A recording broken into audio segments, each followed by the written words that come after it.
ఇంతమంది వచ్చి రీడికి ఇంతమంది వచ్చి కానీ ఒక్కరు మొక్కుతలేరు, అందరు ఫోటోలు దింపుతారు.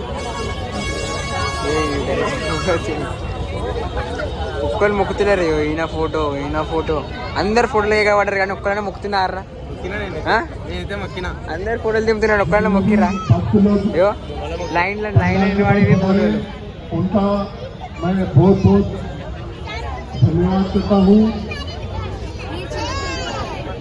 దూరంకి ఏం చేస్తారు, అమ్మవారిని ఫోటో తీసుకొని పోతారు. మొక్కినావారా? స్నాప్ తీసుకున్నావా? మొక్కినా మంచిగా. అమ్మవారు ఫోటోలు దింపడానికి వస్తురా, స్నాప్ దిగడానికి వస్తురా, మొక్కడానికి వస్తురా? నేనైతే మొక్కినా స్నాప్ తీసుకున్నా. ఏ మనుషులు రాయో, ఇంత దూరంకి నజర్కి మొత్తం ఫోటోలు తీసారు అమ్మవారి. ఒక్కరు మొక్కుతలేరు.